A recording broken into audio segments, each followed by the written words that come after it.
Hi everyone, and today we will be solving the Pascal triangle problem. So this is the Pascal triangle, and we need to basically generate the first n rows of the Pascal triangle. So the idea behind the Pascal triangle is it is a list of lists.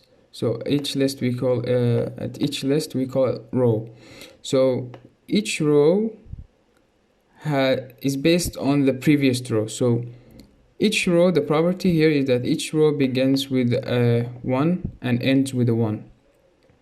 And then we need to calculate the elements between them. So how do we calculate, for example, this 2 is basically we take this has the index 1. So 0, 1. So we take the previous row and we add the same index, which is 1. So this is 1 plus I minus 1, which is this 0. So 1 plus 1 is 2. Same thing here. We need to calculate the 3. 3 has index 1, so we take the index 1 from the previous row. We add it with I minus 1, which is 1. So 2 plus 1 is 3. Here we calculate. This is the index 2. Here is the index 2. 2 I minus 1 is 2. So I minus 1 here is 2. So I minus 1 it will be 1 here. So 1 plus 2 is 3. And as I said, each row ends and begins with 1. So first of all, we will be solving this problem recursively. And then I will show you how to solve it in a nested loop. So first, let's create the main function that will receive everything. That will receive the number n, which is the number how many rows do you want. And in the Pascal triangle, the first 2 rows are 1 and 1, 1. So I will create a variable called result, and I will initialize it to 1 and 1, 1. And basically, if the number that we entered is 2, so if this is 2, I will just return the result. Else, I will return another function called generate Pascal, and I will pass the result and the n. So this is just the Pascal function, and then here we will create the main function which will generate everything for us. This function will receive the result and n. And then now, as I said, the next row is basically based on the previous row. We calculate the next row based on the previous row. So we need to get the previous row, which is the last element basically in the result. So the last is equal to the result the length minus 1. And I need to create this new row. And basically it's an array. And with the length is the last element, which is here 1, 1, dot length plus 1. And as I said, the first element in the new row is 1. And I mean in each row in the Pascal triangle. And the last element as well, new row, the length minus 1 is also equal to 1. So now let's just return the new row and see what we get.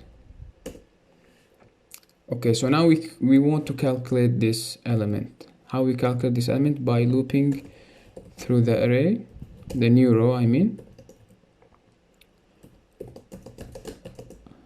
I is less than new row dot length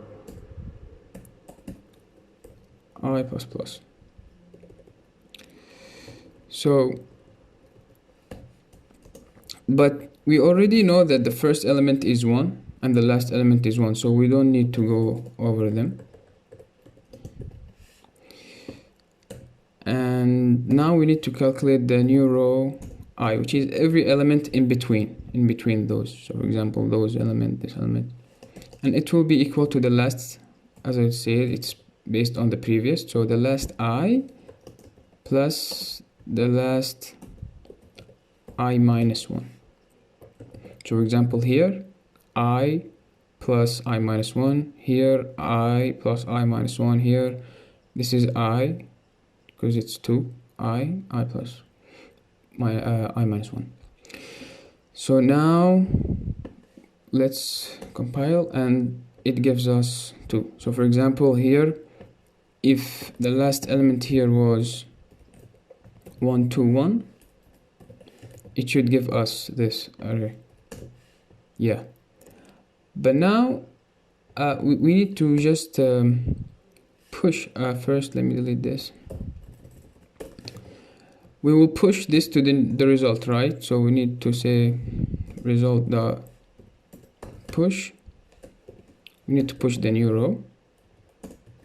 So we need to just, repeat this process until we reach 5. So until the length of the result is 5. So we need to check if result dot length is equal to the n, which is 5 in this example. I will just return the result array. Else I will return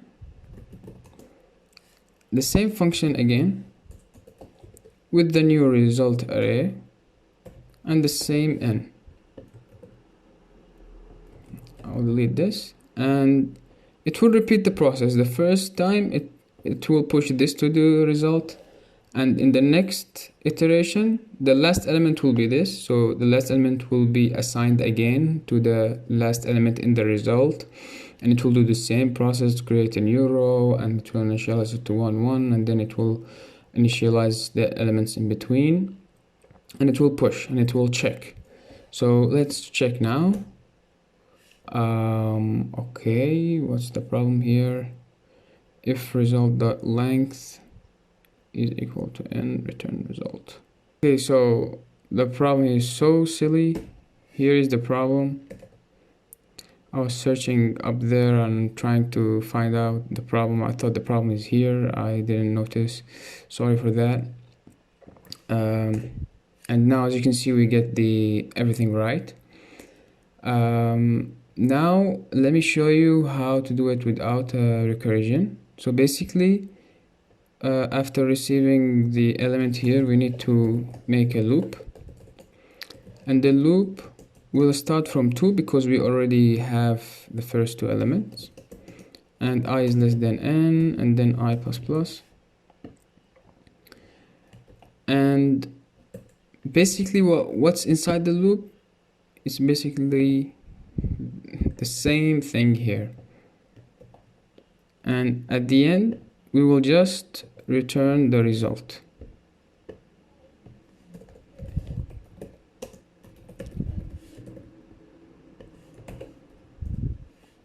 It's the same.